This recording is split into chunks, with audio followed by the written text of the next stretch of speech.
Hi. Have you ever wondered what happens in your garden at night when you're asleep? What creatures come out and roam around at night?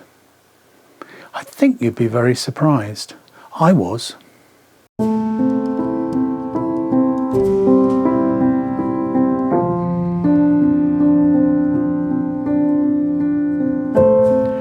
As you probably know, we live on the edge of the New Forest in Hampshire. We have a large garden, with the bottom part being pretty wild. In the past I've seen lots of birds, occasionally a fox or a hedgehog, but nothing else, so I was curious about what visitors there may be when I was not around. To find out, I decided to put up some trail cameras. But not knowing anything about this type of camera, I decided to contact Campark for advice. They suggested the T180, which has a solar panel and Wi-Fi. This, they explained, would be the ideal camera for me, and kindly offered to send me two to try. When they arrived, I placed one looking at the bird feeders that hang from a very old, nearly dead tree, and the other on the side of my shed where I keep the food for the animals. With the Wi-Fi option, I could fine-tune the camera settings and see what they were looking at, which was very useful. Initially, I left the cameras for a week and thought this would be long enough to give me some idea of what was happening when I was not around. And here are a few clips from that week.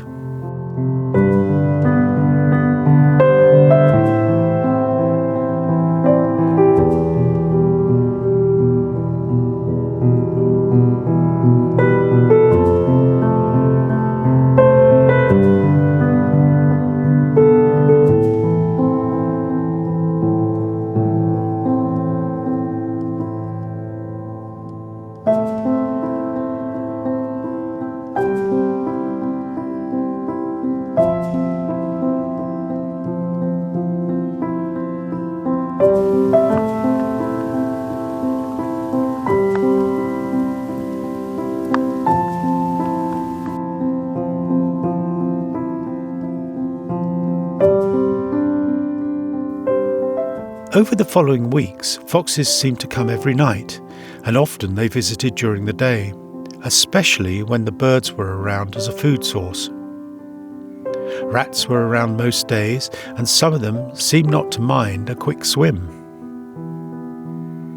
Other regular visitors were the pesky crows, but this was of no surprise as there is a number of crows' nests in the pine trees on the edge of our garden.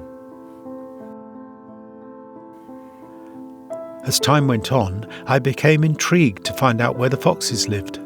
Did they live in our garden, or were they coming through the fence from the wooded area at the bottom? This led me to buy a number of extra cameras to put up.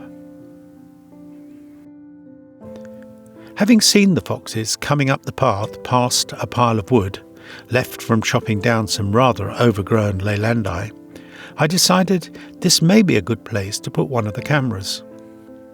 The second one I put up at what I call the glade, and the third one near the hole in the fence where I thought maybe the foxes were coming through from the wooded area. Once again, I waited a week before checking the SD cards. It was then I discovered something that I really had not expected. There, squeezing through the fence, was a badger, and not only that, soon it started appearing on the other cameras. Knowing that badgers are shy creatures and often difficult to spot made this discovery even more exciting. Their presence may also explain, I thought, why it is rare to see hedgehogs in our garden, as badgers are the main nocturnal predators of them in the UK. In the hope of finding more badgers, or maybe where their set was, I added another camera looking over the fence into the wooded area. In the next few weeks, the camera near the hole in the fence revealed another mainly nocturnal creature, a wood mouse scurrying around looking for food, and a squirrel hiding its food for winter. And I also found out why this is a popular spot for foxes.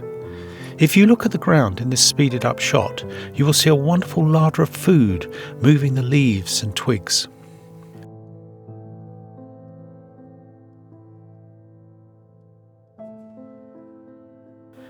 Soon, the camera over the fence started answering a few more questions as to where the fox and badgers were coming from. It showed them walking up and down a well-worn trail during the night, heading for food or going home to bed. This camera also had captured during the day a tawny owl sitting on a fallen tree. As I knew that tawny owls tended to be nocturnal birds, seeing it sitting there was something quite special, but not as special as what was to come in a couple of weeks' time. The main creatures I was seeing from the woodpile camera had been rats. This, of course, was no surprise to me, as rats are highly adaptable and can be found in almost any habitat. They would come out every evening and sometimes during the day looking for food, and their presence interested some of the local cats that seemed to be often there sniffing around. But cats were not the only ones that were interested in them.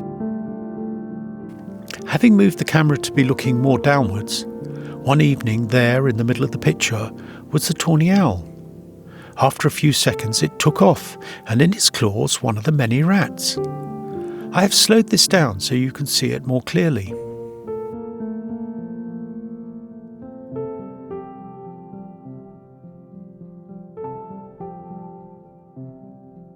Up to now, there had not been much happening in the glade. Most evenings it was being visited by foxes, and occasionally by a young one shouting at its parents. And sometimes foxes having a disagreement over food or maybe mating rituals.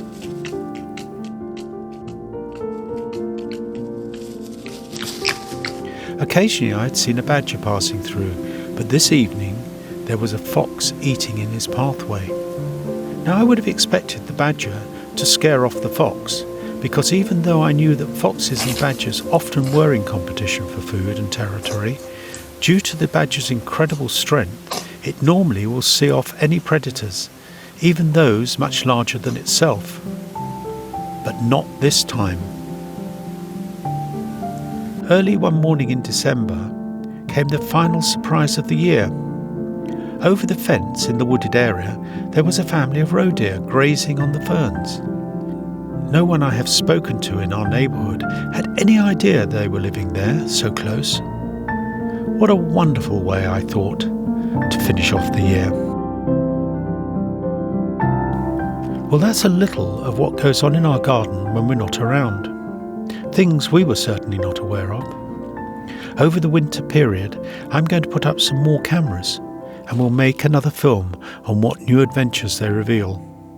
In the meantime, remember, there's a whole world of creatures out there just waiting to be discovered. All you have to do is take time to look.